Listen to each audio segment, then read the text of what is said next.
Why did my dad believe his new girlfriend instead of getting me to the hospital? The pain hit me during warm-ups before the regional championship game, a sudden explosion in my chest that made me drop to my knees on the track. Coach Ramsey rushed over while my teammates formed a circle around me, and I tried to explain that something felt wrong inside my ribcage, like my heart was beating wrong, and my lungs couldn't fill properly. The pain radiated down my left arm in waves that made my vision blur, and when I tried to stand, my legs wouldn't support my weight. Coach pulled out his phone to call an ambulance, but Dad appeared from the bleachers with his new girlfriend, Vanessa, and she immediately started talking about how teenage athletes always got nervous before big competitions. She knelt beside me in her expensive athleisure wear and explained in this calm, authoritative voice that she'd been a nursing student before switching majors and knew the signs of a panic attack when she saw one. Dad hesitated with his hand on Coach Ramsey's shoulder and asked if maybe we should just give me a few minutes to calm down and see if the symptoms passed. I managed to gasp out that this wasn't anxiety, that the pain was getting worse and spreading through my chest like something was tearing inside me. Coach Ramsey argued that we needed to call 911 immediately because chest pain in a 17-year-old athlete could indicate serious cardiac problems, and waiting even a few minutes could be dangerous. Vanessa stood up and put her hand on Dad's arm, speaking in that soothing tone she always used when she wanted him to agree with her, saying that ambulances cost thousands of dollars and caused unnecessary panic. She reminded Dad that I'd been under a lot of stress preparing for this competition, that I'd been training obsessively for months, and that young athletes often experienced psychosomatic symptoms when facing high-pressure situations. Dad looked between me, writhing on the track, and Vanessa's confident expression, and I watched him actually consider her argument while my teammates stared in disbelief. The fact that he was weighing the cost of an ambulance against my ability to breathe properly made something crack in my chest that had nothing to do with the physical pain. Vanessa suggested they could drive me home to rest and see if the symptoms improved, saying that if it was really serious, the pain wouldn't go away, and they could reassess then. She explained that her roommate in college had experienced similar episodes during finals week and had been diagnosed with stress-induced chest pain that resolved with rest and breathing exercises. Coach Ramsey looked at Dad with an expression of pure disbelief and said that he couldn't legally prevent them from taking me, but that he was documenting this decision and would be filing a report with the athletic department. My teammate Derek pulled out his phone and started recording, saying loudly that he wanted evidence of what was happening in case something went wrong. Vanessa glared at him and told him to put his phone away, that he was being dramatic and making the situation worse by creating a scene. Dad agreed with her and told Derek to stop filming, then helped me to my feet while I clutched my chest and tried to explain that the pain was intensifying and I needed real medical attention.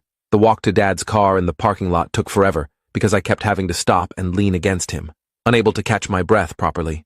Vanessa got in the passenger seat and immediately started searching on her phone for stress management techniques, reading aloud about deep breathing exercises and progressive muscle relaxation. Dad started the engine and pulled out of the parking lot while I lay across the back seat, curled into a fetal position with both arms wrapped around my chest. The pain had evolved from sharp stabbing sensations into a crushing pressure that made me feel like my ribcage was collapsing inward, and I could feel my heartbeat becoming irregular, skipping beats, and then racing to catch up. I tried to tell Dad that something was seriously wrong, that this felt nothing like anxiety, but Vanessa turned around and explained that panic attacks often felt like heart attacks, and that the more I focused on the symptoms, the worse they would become. She coached me through breathing exercises that made the pain spike with each attempted deep breath, and when I cried out, she said I was hyperventilating and making everything worse. Dad kept driving toward home instead of toward the hospital, following Vanessa's directions to stay calm and avoid overreacting to what she insisted was a stress response. My vision started tunneling, the edges going dark and sparkly, like I was looking through a shrinking hole.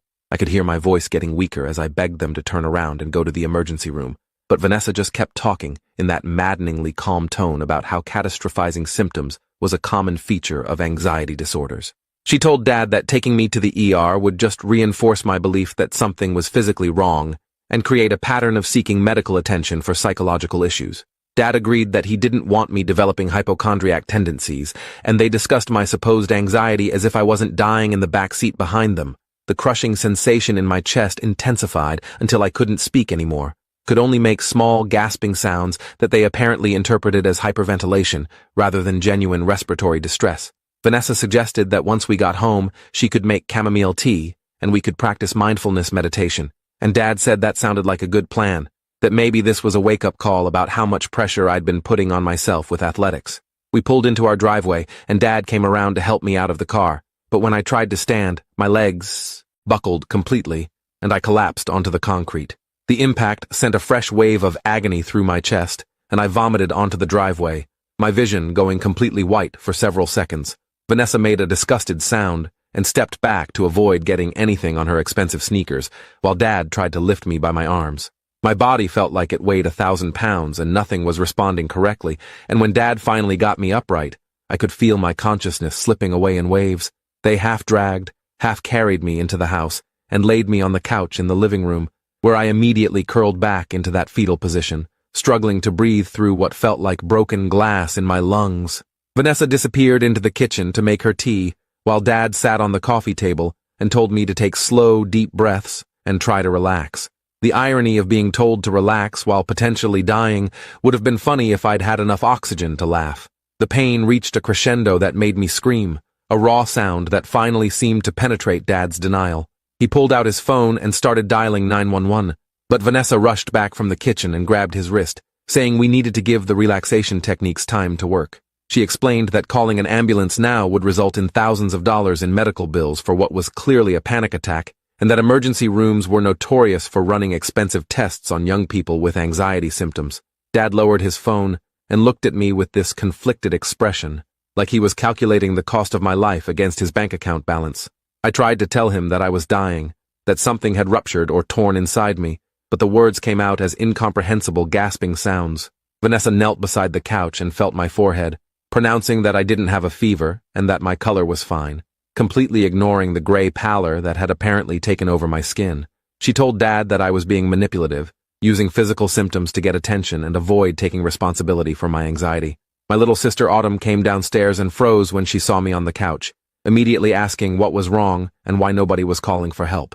She was only 14 but had taken a first aid course at school, and she recognized that my symptoms indicated a medical emergency. Vanessa intercepted her before she could reach me and explained in that condescending tone that I was having a panic attack and needed calm, quiet support rather than people reinforcing my catastrophic thinking. Autumn argued that I looked like I was dying and that her first aid instructor had specifically taught them that chest pain in young people should always be treated as an emergency until proven otherwise.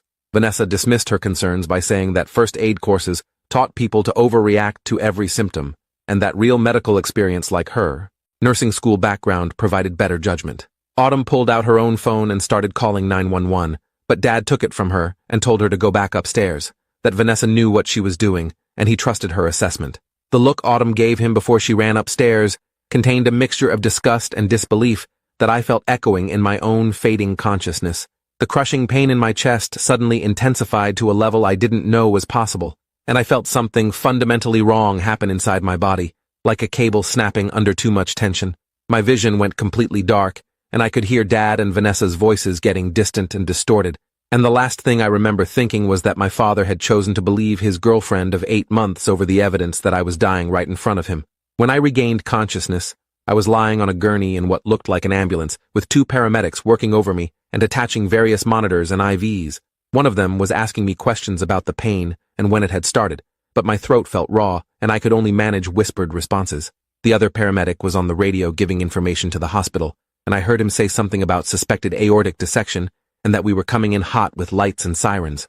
The words meant nothing to me then, but the urgency in his voice made it clear that whatever was wrong was life-threatening and time-critical. I asked in a raspy whisper how I'd gotten into the ambulance, and the first paramedic explained that my sister had called 911 from her room using her laptop when Dad took her phone, and that they'd arrived to find me unconscious on the couch with Dad and his girlfriend arguing about whether I was faking.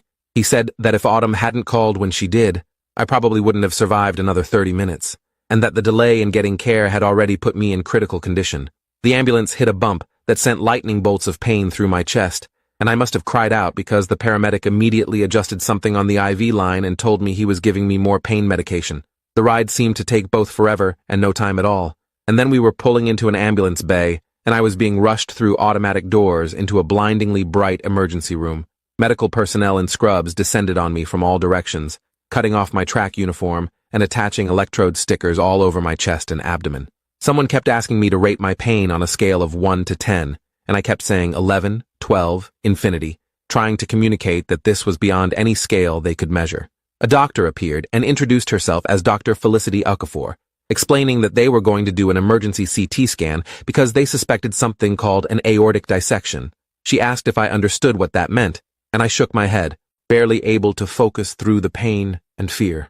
Dr. Okafor explained quickly that the aorta was the main artery carrying blood from the heart to the rest of the body, and that a dissection meant the inner layer of the artery had torn, allowing blood to flow between the layers and potentially causing the artery to rupture completely. She said that in someone my age, this was extremely rare and usually indicated an underlying genetic condition that nobody had known about. The word rupture made my stomach drop, because even through the haze of pain medication, I understood that rupture meant death. Dr. Okafor squeezed my shoulder and said they had one of the best cardiac surgery teams in the region and that they were going to do everything possible to save my life, but that I needed to understand how serious this was. She needed to know if my father was here to sign consent forms, and I managed to tell her that he'd been the one who refused to call 911 in the first place. Her expression changed completely, a flash of something that might have been anger or disbelief crossing her face, before she controlled it back to professional neutrality. She said they'd deal with that later, but right now every second counted, and they needed to get me into the CT scanner immediately. 2 orderlies unlocked the gurney wheels and started pushing me down a hallway at nearly a run, with Dr. Okafor jogging alongside giving orders to various staff members. We entered a room with a massive white machine and they transferred me onto the scanning table, telling me I needed to stay absolutely still even though the movement made me want to scream. A technician explained that the contrast dye they'd injected might make me feel warm or like I was wetting myself, but that was normal and I shouldn't panic. The scan itself only took a few minutes, but lying there unable to move while waves of pain rolled through my chest felt like being trapped in an endless nightmare. Through the window into the control room, I could see Dr. Okafor looking at the monitor, and even from a distance, I could see her face go serious as the images appeared on the screen. They pulled me out of the scanner and Dr. Okafor came to stand beside the table, speaking quickly and clearly. The scan had confirmed an extensive type A aortic dissection that had already extended from just above my heart valve all the way into the arteries supplying my brain. She explained that this type of dissection was immediately life-threatening and required emergency open-heart surgery within hours, not days, to prevent the aorta from rupturing completely. She said that the surgery would involve opening my chest, stopping my heart, putting me on a bypass machine, and replacing the damaged section of aorta with a synthetic graft. The risks included stroke, paralysis, kidney failure, bleeding, infection, and death on the operating table, but without surgery, I would definitely die, probably within the next few hours. She needed my father here immediately to sign consent forms, because as a minor, I couldn't consent to surgery myself, no matter how life-saving it was. I tried to tell her that I didn't trust Dad to make the right decision after what he'd already done, but she said legally she had no choice but to get parental consent. They wheeled me to a room in what a nurse called the cardiac ICU while someone tried to reach Dad by phone. I could hear parts of the conversation from the hallway, with Dr. Okafor speaking in clipped, professional tones about the severity of my condition and the immediate need for surgical intervention. When Dad finally arrived 45 minutes later, he looked shaken and scared, but Vanessa was still with him, and I felt a surge of anger that cut through the pain medication fog. Dr. Okafor took them both to a consultation room, and I could hear her voice through the door, explaining in detail what had happened, what the surgery would involve, and what had caused the dissection. She said that I had a previously undiagnosed genetic condition called Marfan syndrome, which affected the connective tissue throughout my body and made the walls of my aorta weak and prone to tearing. The condition was hereditary, which meant one of my biological parents had to be carrying the gene, and I would need genetic testing to confirm the diagnosis and determine which parent had passed it to me. Vanessa's voice came through the door, asking if stress and anxiety could have triggered the dissection, and I heard Dr. Okafor's response turn cold. She explained that while physical exertion could be a trigger in someone with an undiagnosed aortic aneurysm, the underlying cause was genetic, and the dissection would have happened eventually regardless of stress levels. What the delay in treatment had done was allow the dissection to extend further up the aorta and cause more damage to surrounding vessels, significantly complicating the surgery and reducing my chances of a good outcome.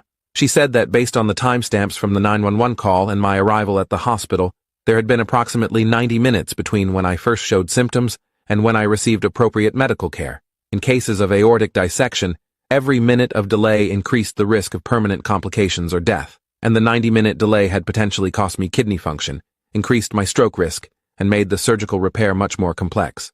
The silence that followed her explanation felt heavy and accusatory, and I could picture Dad's face going pale as he realized what his decision had actually cost. Dad came into my room alone a few minutes later, with consent forms in his shaking hands. He sat down in the chair next to my bed and tried to apologize, but I turned my head away and refused to look at him. He said that Vanessa had seemed so certain it was just anxiety, and that he'd trusted her medical knowledge because she'd been in nursing school.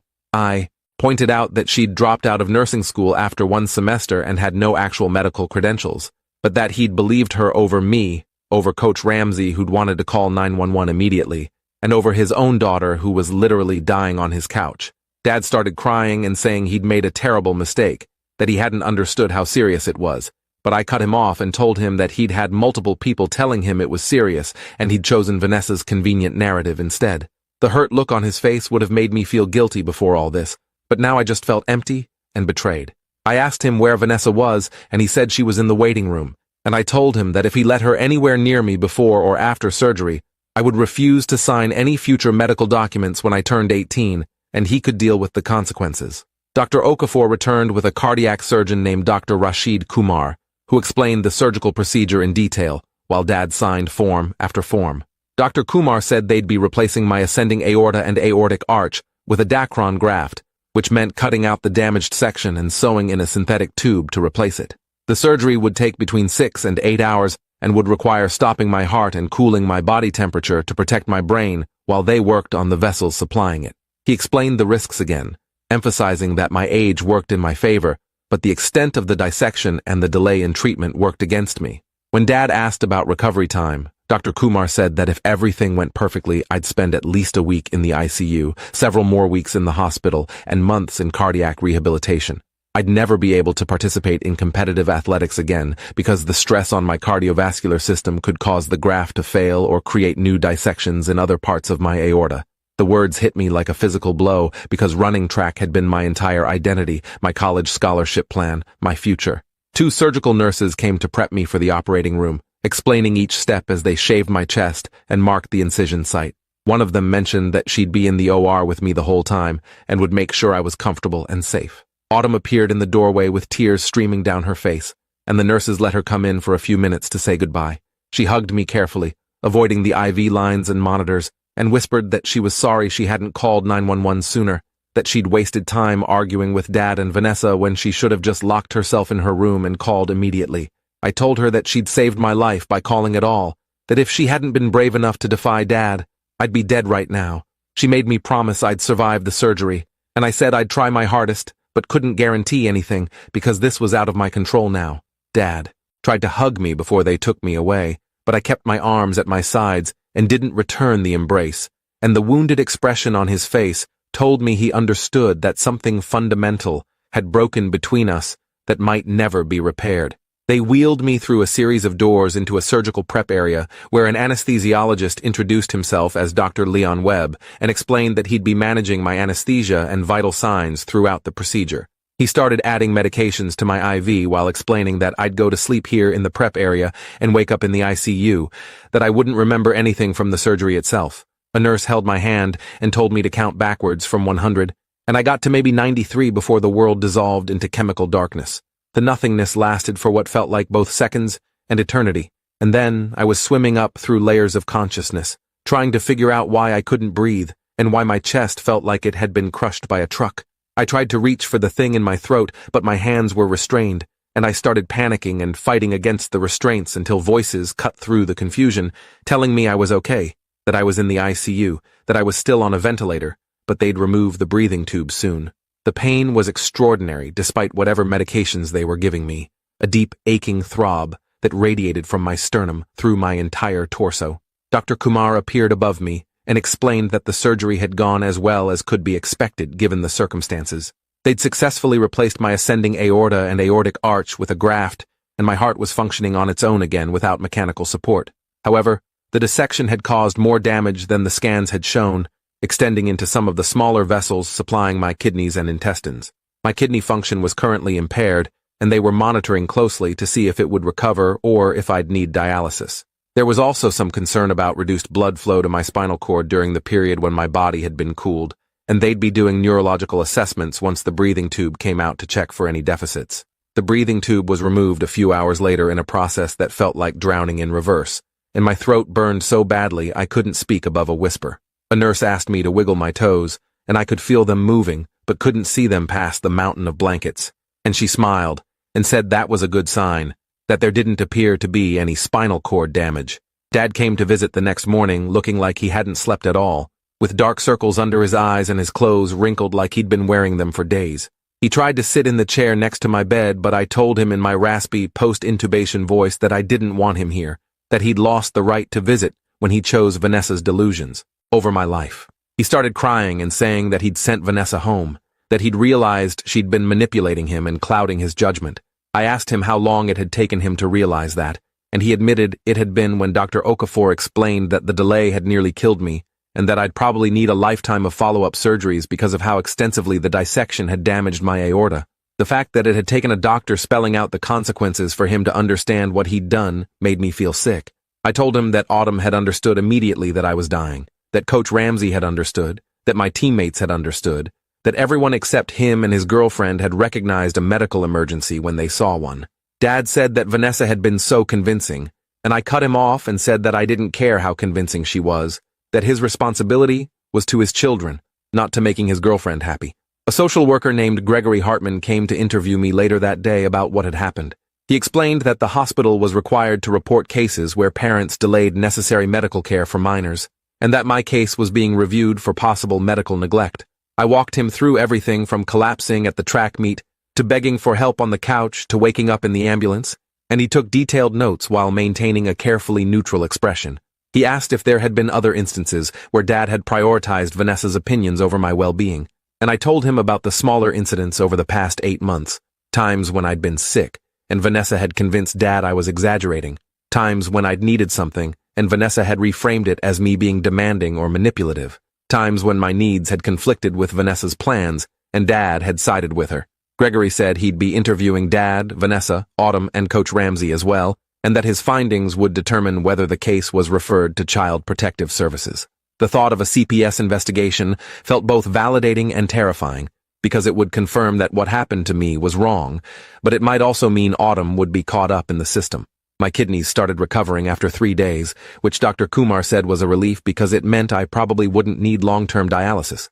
However, the neurological assessments revealed that I had some subtle deficits in my fine motor control and coordination, possibly from microstrokes during the surgery or from reduced blood flow during the cooling phase. An occupational therapist came to work with me on exercises to rebuild those skills, but she warned that some of the deficits might be permanent. The cardiac rehabilitation team started me on gentle exercises designed to rebuild my strength without stressing my cardiovascular system, beginning with sitting up in bed and eventually progressing to standing with a walker. Each movement felt like trying to operate a body that no longer belonged to me, every breath reminding me that my chest had been cracked open and my heart had been stopped and restarted like a machine. The psychological weight of understanding how close I'd come to dying, because my father believed his girlfriend instead of multiple medical professionals, created a trauma that sat heavy in my chest, alongside the physical pain. Autumn smuggled her laptop into the ICU one evening and showed me that Derek had posted the video he'd filmed at the track meet on social media, captioning it with a detailed explanation of what had happened. The video clearly showed me collapsed on the track in obvious distress, showed Coach Ramsey trying to call 911, showed Dad stopping him after Vanessa's intervention, and showed them walking me to the car instead of waiting for an ambulance. The comments section exploded with outrage, with hundreds of people calling Dad's decision criminally negligent and demanding he face consequences. Several people who identified as medical professionals explained what an aortic dissection was and why every second of delay increased the risk of death or permanent disability. Others shared their own stories of parents who dismissed serious medical symptoms, creating a thread of collective trauma around inadequate parental response to health emergencies. The video had been viewed over 100,000 times in just 3 days, and local news outlets had started picking up the story. Autumn said she'd been interviewed by 2 reporters who'd shown up at our house, and that she'd told them everything about Dad choosing Vanessa's opinion over my life. Coach Ramsey visited with a card signed by the entire track team and explained that he'd filed a formal complaint with both the athletic department and the school district about Dad's decision to refuse emergency medical care at the track meet. He said the athletic director had launched an investigation and was considering implementing new policies requiring parental consent forms that explicitly waived the school's liability if parents refused emergency medical treatment. The team had also voted to dedicate their next meet to me and were wearing ribbons with my race number in my honor. He told me that my spot on the team would be waiting for me if I ever recovered enough to run again, even though we both knew that was impossible now. The genetic testing had confirmed Marfan syndrome, and Dr. Kumar had explained that people with that condition could never participate in competitive sports because the cardiovascular stress could trigger additional dissections or cause the surgical graft to fail. Everything I'd worked toward for the past 6 years of my life, all the training and dedication and sacrifice, had been erased in the 90 minutes between when I collapsed and when Autumn called 911. The news coverage intensified when a reporter named Jennifer Larson published an investigative piece about Vanessa's background. She'd dropped out of nursing school after 1 semester, but had been telling people for years that she had medical training, using that fake credential to give authority to her opinions. Jennifer had interviewed 3 of Vanessa's previous boyfriends who all reported similar patterns. Vanessa would insert herself into medical situations, diagnose people with psychological conditions rather than physical illnesses, and convince family members to delay seeking professional care.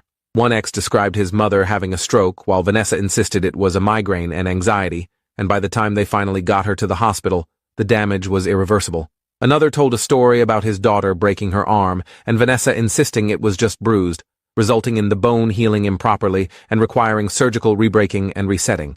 The article painted a picture of a woman who used false medical expertise to control the people around her, with Dad being just the latest victim of her manipulation. The story went viral, and suddenly my case became part of a larger conversation about medical misinformation and the Dunning-Kruger effect, where people with limited knowledge felt overly confident in their abilities. Dad was fired from his job at the accounting firm after the partners decided that the negative publicity and questions about his judgment made him a liability. He tried to explain that his personal life shouldn't affect his professional standing, but they pointed out that if he couldn't be trusted to make critical decisions about his son's life, clients might question his ability to make critical decisions about their finances. The local prosecutor's office opened an investigation into whether Dad's actions constituted criminal child endangerment, and Gregory Hartman's report to CPS concluded that Dad had demonstrated grossly negligent judgment that endangered the life of his minor child. CPS didn't remove Autumn from the home, but they placed our family on a monitoring list and required Dad to complete parenting classes and regular home visits. Dad hired a lawyer named Dennis Kowalski, who tried to argue that Dad had been manipulated by Vanessa and shouldn't face criminal charges for being deceived. The prosecutor countered that multiple people had told Dad it was a medical emergency, including a coach and his own teenage son, and that choosing to believe his girlfriend over all those voices demonstrated willful disregard for my safety. I was transferred out of the ICU after 9 days and moved to a regular cardiac recovery floor where the beeping and alarms were less constant. Physical therapy intensified with therapists working on rebuilding my strength and endurance, while carefully monitoring my heart rate and blood pressure to ensure I wasn't overexerting my healing cardiovascular system. Walking from my bed to the bathroom left me exhausted and shaking, my sternum aching from where they'd cut through the bone to access my heart.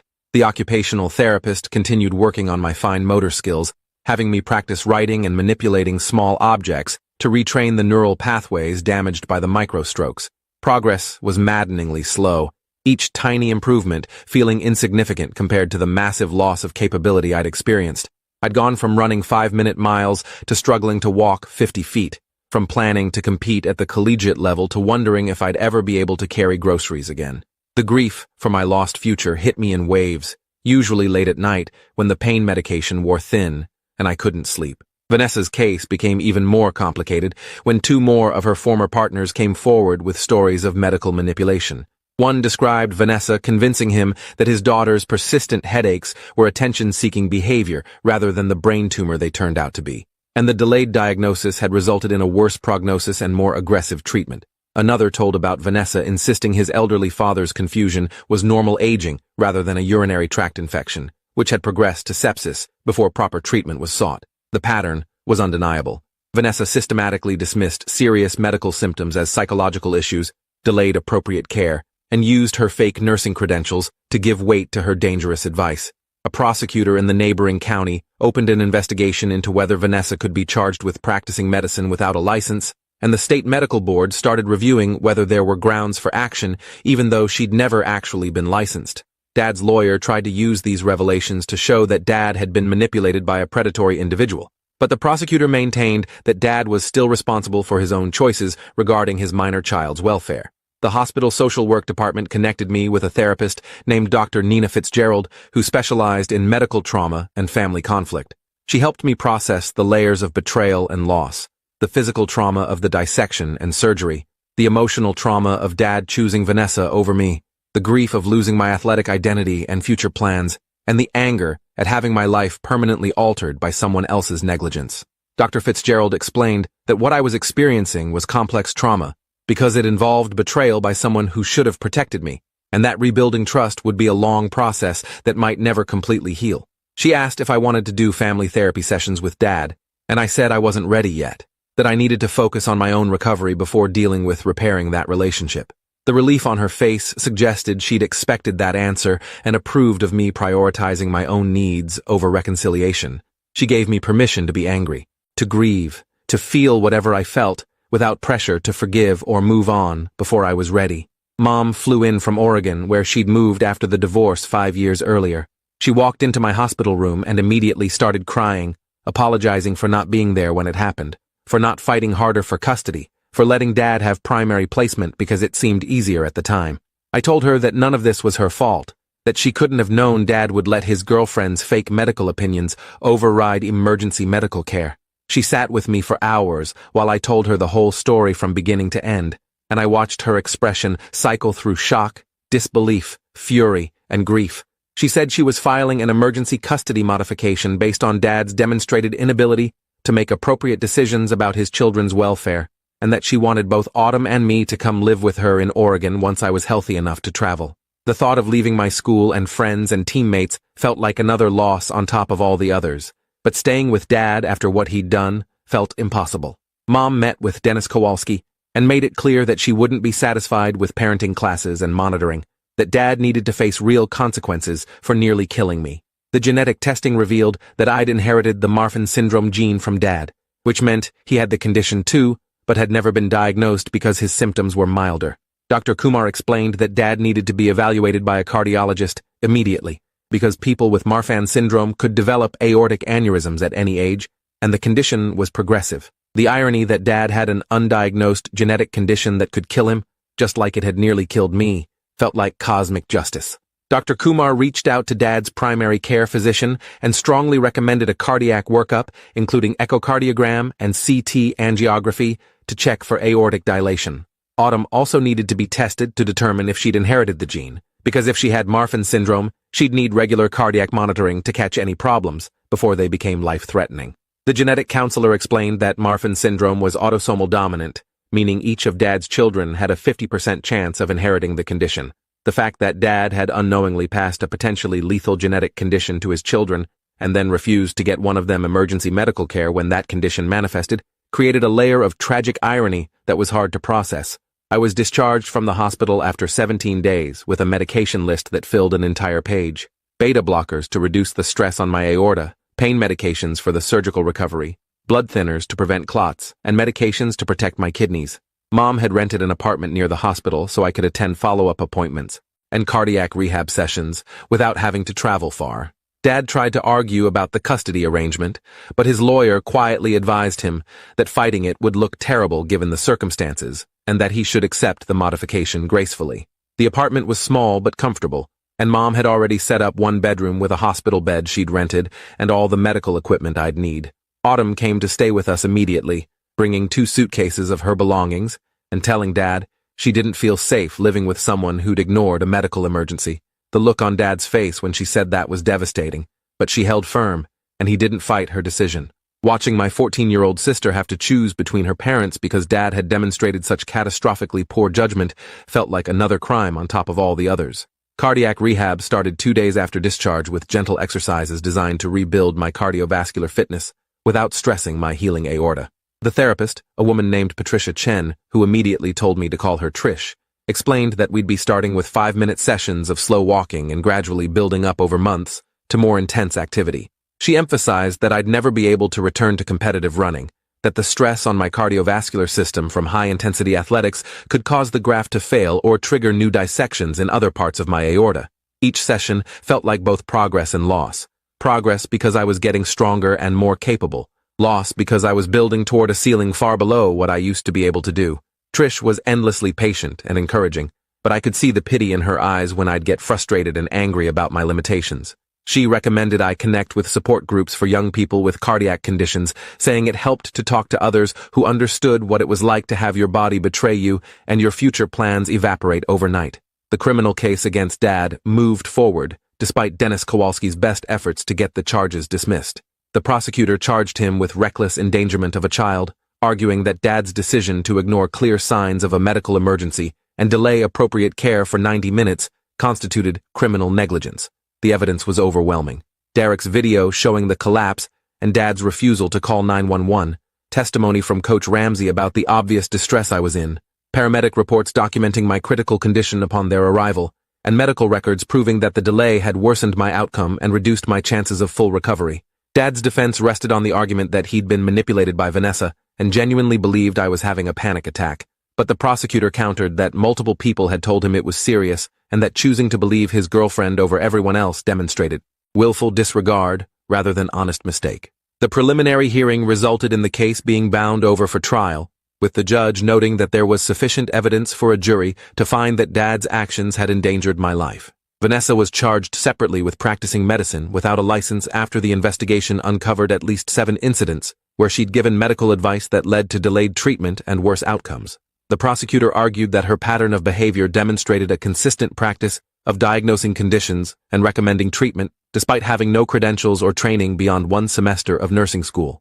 Her lawyer tried to claim that she'd been offering friendly advice rather than practicing medicine, but the specific nature of her pronouncements, the terminology she used, and her invocation of her supposed nursing background all supported the prosecution's case. The victims from her previous relationships testified about the harm her fake expertise had caused, and the cumulative weight of the evidence painted a picture of someone who'd been systematically endangering people for years. The judge set her bail high enough that she couldn't immediately pay it, and she spent 2 weeks in jail before a bail bondsman agreed to post the bond, in exchange for her putting up her car as collateral. Autumn's genetic testing came back positive for Marfan syndrome, which meant she needed to start regular cardiac monitoring immediately. Dr. Kumar arranged for her to be evaluated by a pediatric cardiologist, who found that she already had mild aortic dilation, not enough to require surgery yet, but significant enough that she needed echocardiograms every 6 months to track any progression. The cardiologist put her on beta blockers and told her she couldn't participate in high-intensity sports, which devastated her because she'd been planning to try out for the volleyball team. Mom sat with her while she cried about losing opportunities before she'd even had a chance to try them, and I understood exactly how she felt, because that had been my experience too. The genetic counselor explained that with regular monitoring and medication, many people with Marfan syndrome lived normal lifespans, but the knowledge that we both carried this time bomb in our cardiovascular systems created a bond between us and a shared resentment toward Dad for passing it on unknowingly. Dad's own cardiac evaluation revealed moderate aortic dilation that would require surgery within the next few years, meaning he'd eventually experience a fraction of what he'd put me through. The media attention evolved from local news coverage to national interest after a medical ethics professor at a nearby university wrote an op-ed about my case for a major newspaper. She used my story as an example of the dangers of medical misinformation and the Dunning-Kruger effect, where people with minimal knowledge felt overly confident in their understanding of complex medical issues. The article discussed how social media and fake expertise had created an environment where parents felt empowered to override professional medical judgment based on internet research or advice from unqualified individuals. My case became a cautionary tale taught in emergency medicine and medical ethics courses, an example of what happens when laypeople substitute their judgment for professional medical assessment in time-critical situations. The professor reached out through the hospital to ask if she could interview me for a follow-up piece, and after discussing it with Mom and Dr. Fitzgerald, I agreed, because I wanted my experience to prevent similar situations for other teenagers. The interview was emotionally exhausting, walking through every detail of that day and its aftermath, but the professor treated my story with respect and gravity.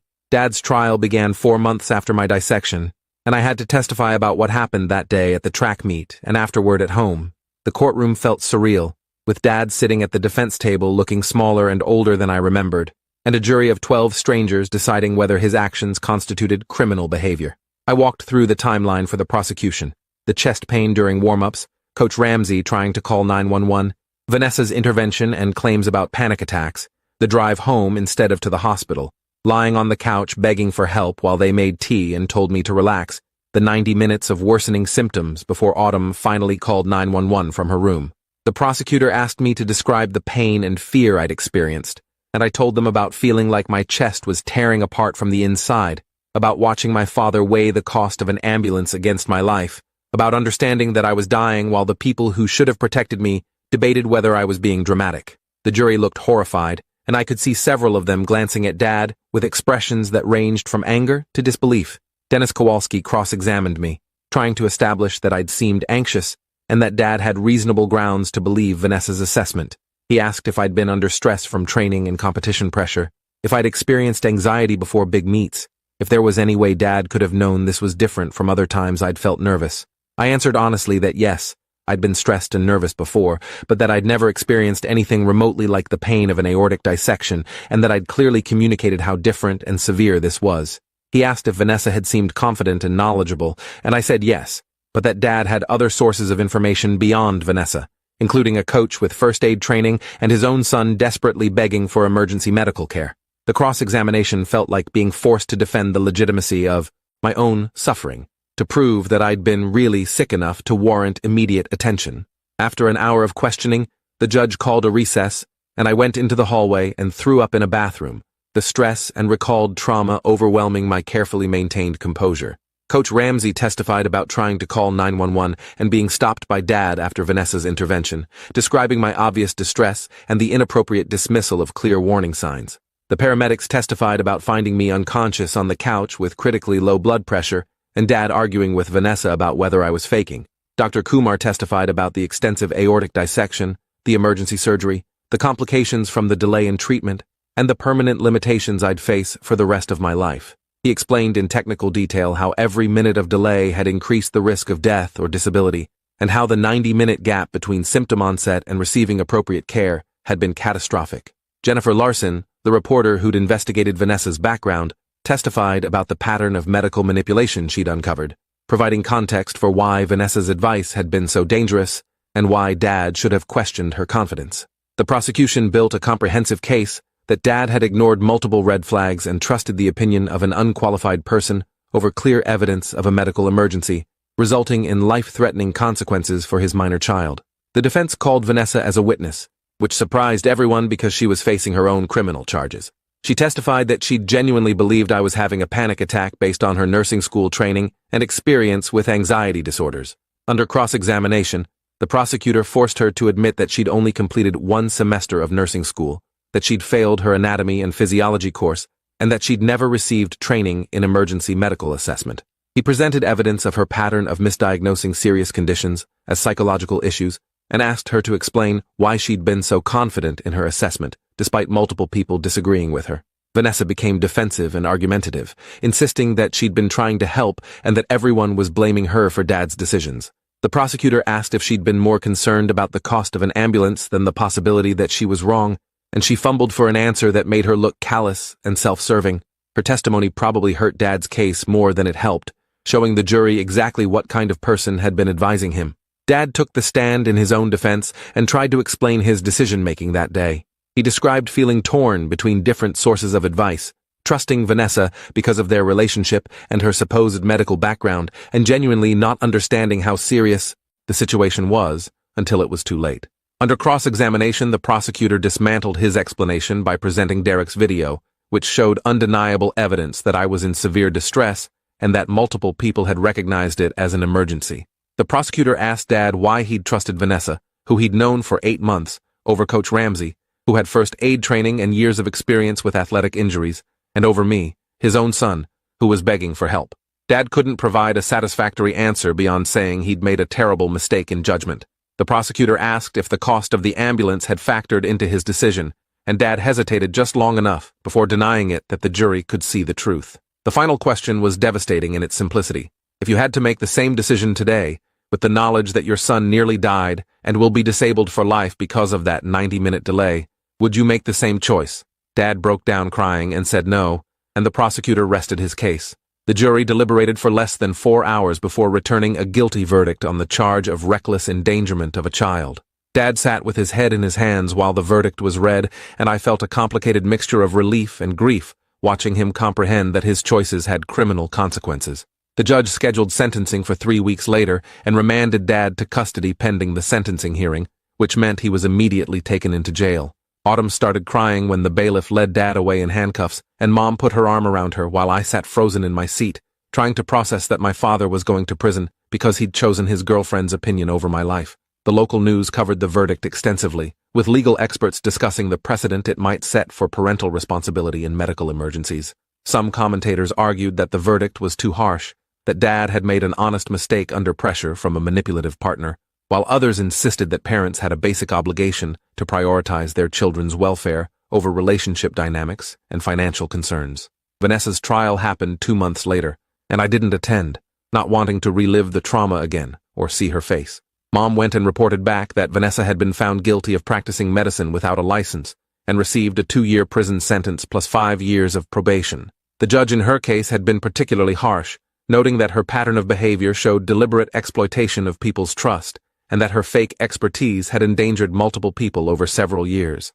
Vanessa's lawyer filed an appeal immediately, but the conviction stood and she began serving her sentence at a women's correctional facility 3 hours away. I felt no satisfaction in her imprisonment, just a tired sort of acknowledgement that at least there had been consequences for her actions. The victims from her previous relationships testified at her sentencing hearing about the harm she'd caused, and their stories created a record of systematic endangerment that the judge cited in explaining the sentence length. Some small comfort existed in knowing she wouldn't be able to give dangerous medical advice to anyone else for at least 2 years. Dad's sentencing hearing felt more emotionally complex, because despite everything, he was still my father, and I couldn't completely separate my anger at his actions from the grief of losing him to his own bad choices. The prosecution recommended an 18-month prison sentence, followed by probation, while the defense asked for probation only with community service and parenting classes. Dr. Kumar testified about my permanent limitations and ongoing medical needs, emphasizing that I'd require additional surgeries in the future to maintain the aortic graft and that my life expectancy had been reduced by the damage to my cardiovascular system. Mom testified about the financial and emotional toll of my medical care, the custody modification, and the complete rupture of trust between Dad and his children. Autumn submitted a written statement saying she loved Dad, but couldn't forgive him for prioritizing Vanessa's opinion over my life, and that she needed him to face real consequences before she could even consider rebuilding their relationship. The judge listened to all the testimony and impact statements before pronouncing sentence: 12 months in county jail, followed by 3 years of probation, with conditions including completion of parenting classes, regular therapy, and ongoing participation in my medical care decisions under supervision. The sentence felt simultaneously too harsh and too lenient, enough to disrupt Dad's life significantly, but nowhere near proportional to what he'd done to mine. Cardiac rehab continued throughout all the legal proceedings, and 8 months after my dissection, I'd progressed to the point where I could walk several miles without significant fatigue. Trish said I'd made remarkable progress, but reminded me constantly that I needed to stay within my prescribed heart rate zones and avoid any activities that could spike my blood pressure or put stress on my cardiovascular system. The fine motor deficits from the microstrokes had mostly resolved with occupational therapy, though I still had occasional coordination issues that reminded me I'd experienced brain injury during the surgery. The psychological scars ran deeper than the physical ones, manifesting as hypervigilance about my body's signals and panic attacks when I experienced any chest discomfort. Dr. Fitzgerald helped me develop coping strategies for the anxiety, but she acknowledged that having experienced a dissection made it impossible to completely trust my body again. Every twinge, every unusual sensation triggered the memory of that day and the fear that it was happening again. The cardiologist explained that I had a slightly elevated risk of future dissections and would need cardiac imaging every 6 months for the rest of my life to monitor for new problems. College plans had to be completely revised now that competitive athletics were off the table. The scholarship offers I'd received for track were withdrawn once schools learned about my condition and permanent limitations, which meant figuring out how to pay for college without the athletic scholarship I'd been counting on. Mom helped me apply for academic scholarships and financial aid, and I ended up accepting a spot at a state university near her home in Oregon, where I could study biology with the eventual goal of medical school. The irony of wanting to become a doctor after my own medical trauma wasn't lost on me, but Dr. Kumar said I'd bring a valuable perspective to medicine, having experienced both catastrophic illness and the consequences of delayed treatment. Autumn would be starting high school in Oregon too, and while neither of us was happy about leaving our friends and familiar environment, staying anywhere near Dad felt impossible given everything that had happened. We visited him twice in jail during his sentence, strained conversations where he tried to apologize, and we struggled to figure out what forgiveness might look like when the damage was so permanent. The Marfan syndrome diagnosis meant regular appointments with multiple specialists: cardiology for my aorta, ophthalmology because Marfan affected the eyes, orthopedics for joint issues common with the condition.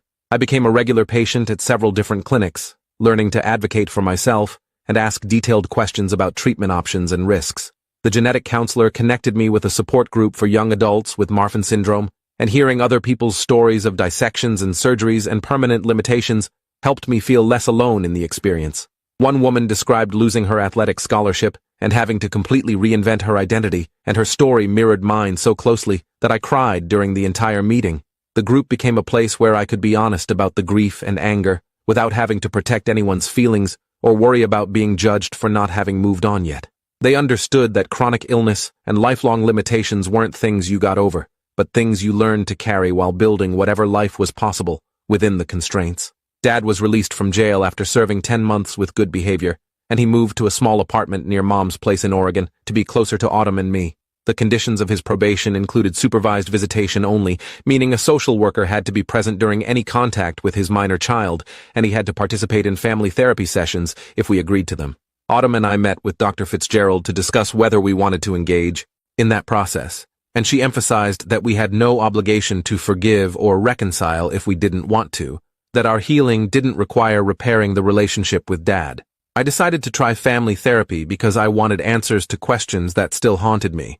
Why he'd valued Vanessa's opinion more than my life, what had made him so susceptible to her manipulation, whether he understood the permanence of what his choice had cost me.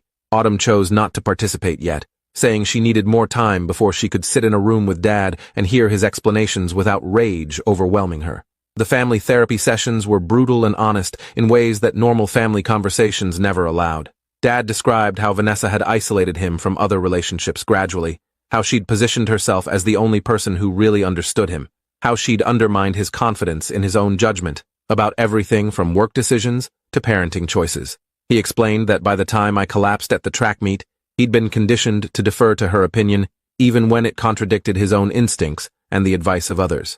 The therapist helped me understand that Dad's susceptibility to manipulation didn't excuse his choices, but did provide context for how someone could make such catastrophically bad decisions.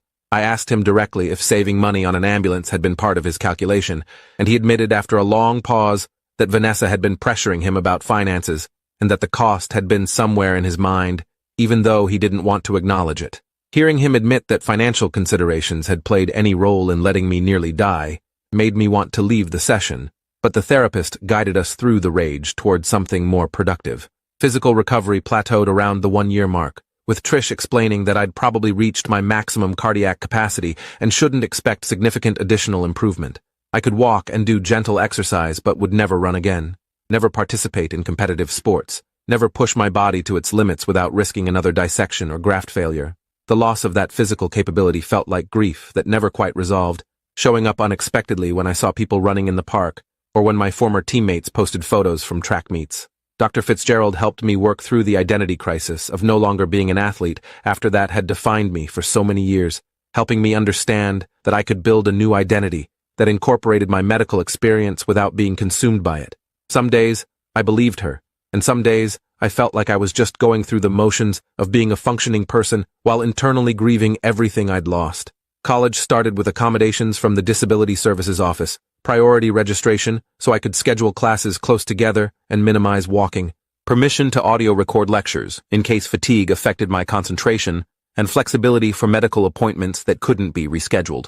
My biology professors were generally understanding when I explained that I'd experienced an aortic dissection and had ongoing cardiac limitations, and several went out of their way to ensure I had the support I needed to succeed academically. I met other students with chronic illnesses and disabilities, and finding a community of people who understood what it meant to navigate college while managing significant health issues made the experience less isolating. One friend had juvenile arthritis that limited her mobility. Another had type 1 diabetes with serious complications, and together we formed a study group that accommodated everyone's medical needs and created space for discussing the emotional toll of being chronically ill in our late teens and early 20s. Autumn came to a family therapy session after 6 months of Dad attending alone with me, and her anger was fresh and raw compared to my tired resignation. She told Dad that he'd failed both of his children by choosing a woman he barely knew over the safety of his son, and that her positive Marfan diagnosis meant she'd spend her whole life dealing with the consequences of his genetic legacy and his terrible judgment. Dad took the criticism without defending himself, accepting responsibility in a way that felt genuine rather than performative. Autumn said she wasn't ready to forgive, but was willing to keep showing up to therapy to see if trust could eventually be rebuilt, and the therapist said that was more than enough for now. The sessions became less about relitigating what happened, and more about figuring out how to have some kind of relationship despite the permanent damage, acknowledging that we'd never be a normal family, but might eventually find a new configuration that worked for everyone. 2 years after the dissection, I had my first follow-up surgery to adjust the synthetic graft because imaging showed early signs of deterioration at one of the connection points. Dr. Kumar explained that this was expected and that I'd likely need similar surgeries every 5 to 7 years for the rest of my life to maintain the graft and monitor for new problems in other parts of my aorta. The surgery was less extensive than the original emergency procedure, but still required opening my chest again and replacing the worn section of the graft. The recovery was shorter this time, and I was back to my baseline activity level within 6 weeks, but the experience reinforced that my cardiovascular system would never be truly stable, that I'd always be one imaging result away from another surgery. The psychological toll of living with that uncertainty was sometimes harder than the physical limitations, the knowledge that my body contained this permanent weakness that could fail catastrophically at any time, despite careful monitoring and treatment. Dad completed his probation and started rebuilding his life slowly, getting a job as a bookkeeper at a small business that didn't care about his criminal record. He attended every one of my medical appointments he was allowed to, sitting quietly in waiting rooms and asking questions about my care that showed he was trying to understand what I was experiencing. The supervised visitation requirements eventually ended as the social workers determined he'd completed his mandated programs and demonstrated consistent, appropriate judgment. Autumn started spending occasional weekends with him, and they worked on repairing their relationship through shared activities that didn't require talking about the past. I maintained careful boundaries, seeing Dad regularly, but never quite letting him back into the inner circle of trust. Dr. Fitzgerald said that was healthy self-protection rather than vindictiveness, that I had no obligation to fully reconcile just because time had passed and Dad had served his sentence. The media attention gradually faded as new stories emerged, but my case remained a reference point in discussions about medical misinformation and parental responsibility. The medical ethics professor who'd written about me published a book that included a chapter analyzing my case and its broader implications, and she sent me a signed copy with a note thanking me for being willing to share my story. Reading about my experience in academic terms felt surreal, like she was analyzing someone else's tragedy rather than the event that had permanently altered my life's trajectory. The university where I was studying used my case in their medical ethics curriculum, and one of my biology professors asked if I'd be willing to speak to a medical school class about the patient experience of catastrophic illness and delayed treatment. Standing in front of future doctors and describing what it felt like to be dismissed and nearly die while begging for help was terrifying and cathartic, and several students came up afterward to say my talk had changed how they thought about trusting patients and taking symptoms seriously. Life became something other than what I'd planned, but not exactly tragic either, just different in ways that required constant adjustment and acceptance. I graduated college with honors and got accepted to medical school with the goal of becoming a cardiologist, specializing in genetic cardiac conditions. Dr. Kumar wrote one of my recommendation letters and told me I'd bring invaluable perspective to the field, having experienced both sides of the patient-physician relationship in such dramatic circumstances. Autumn finished high school and decided to study public health, interested in health communication and preventing the kind of medical misinformation that had nearly killed me. We stayed close despite the trauma that bound us, our shared genetic condition and family dysfunction creating a bond that transcended typical sibling relationships. Dad remained a peripheral figure in our lives, someone we saw regularly but never fully trusted again. The relationship permanently changed by those 90 minutes when he chose wrong. The scars on my chest faded to silver lines that marked where they'd cracked me open to save my life. And on difficult days I'd trace them and remember that survival was its own kind of victory even when it came with permanent costs. Dr. Fitzgerald said healing wasn't about returning to who I'd been before, but about building something new from the pieces that remained, and most days I managed that even when the grief and anger still surfaced unexpectedly. Some betrayals left permanent marks regardless of consequences or apologies, and learning to live with that reality while still finding meaning and purpose became the challenge that defined my early adulthood. The fact that my father believed his girlfriend instead of getting me to the hospital would always be the defining trauma of my life, but it didn't have to be the only story worth telling about who I became afterward. Thanks for watching till the end. Make sure to subscribe and like to not miss the next story.